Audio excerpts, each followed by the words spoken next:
नमस्कार दोस्तों, concept of chemistry channel में आपका स्वागत है। आज मैं एक नया वीडियो लेकर आपके सामने आया हूं। Objective question based on quantum numbers, based 10 questions आपके लिए, जो क्लास 11 और क्लास 12 दोनों क्लास के लिए बहुत इंपॉर्टेंट है और क्लास 11 के लिए भी आई। चलिए स्टार्ट करते हैं। पहला question, which quantum number is not possible. तो इसमें से 4 ऑप्शन दिए गए हैं। n=3, l=2, ml=1, ms=-1। दूसरा ऑप्शन है n=3, l=0, ml=-1, ms=+12। n=3, l=2, ml=0, ms=-12। n=3, l=1, ml=-1, ms=+12। तो इसका जो सही उत्तर होगा वो ऑप्शन बी होगा। क्यों होगा, चलिए स्टार्ट करते हैं। n का मान यदि 3 दिया है तो l का फॉर्मूला हम लोग जानते हैं 0 to n-1 यानी 0 to 3-1, 0 to 2 यानी 0, 1, 2 होगा। तो l का मान 0 दिया गया है जो कि सही है। लेकिन यदि l का मान 0 लेंगे तो ml का मान -l और +l के बीच होना चाहिए, यानी -0 से 0 के बीच, यानी 0 होना चाहिए, लेकिन दिया गया है -1, इसलिए this quantum number is not possible. चलिए अब स्टार्ट करते हैं question number 2। Which quantum number is not possible. फिर से वही कॉन्सेप्ट है लेकिन अच्छा क्वेश्चन है। n=4, l=3, ml=0, ms=+12। n=3, l=2, ml=-1, ms=-12। n=4, l=4, ml=0, ms=+12। n=5, l=4, ml=0, ms=-12। तो इसका जो करेक्ट उत्तर होगा वो होगा सी। क्यों? क्योंकि n और l का मान कभी भी बराबर नहीं हो सकता। क्यों नहीं हो सकता?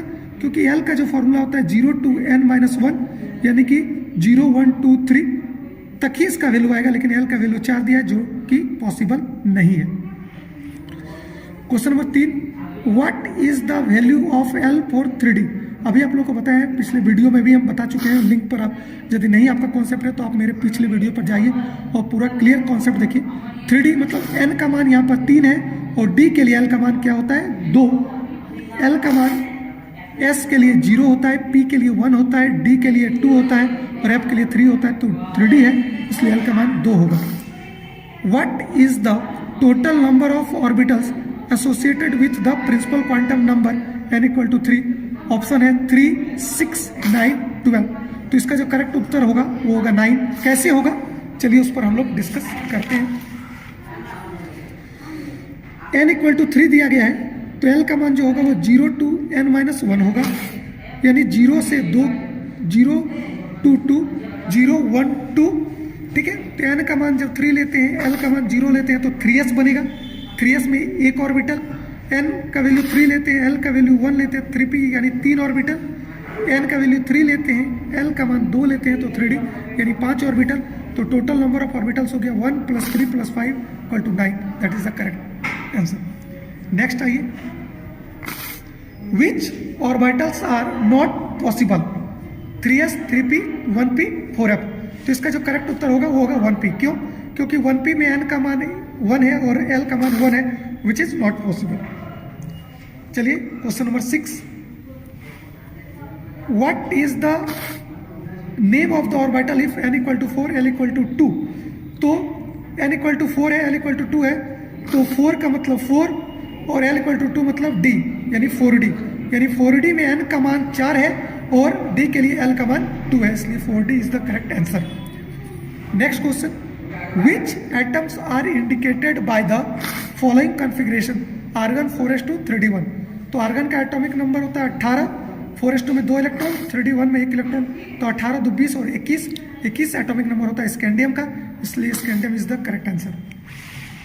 Next question number 8, what is the number of electron, proton and neutron in 13-6।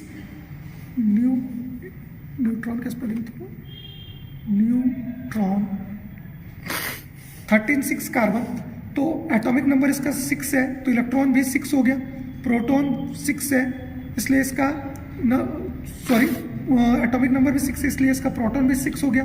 Neutron mass number से एटॉमिक नंबर को माइनस करते हैं तो 13 - 6 इज द 7 और यही उसका करेक्ट आंसर होगा।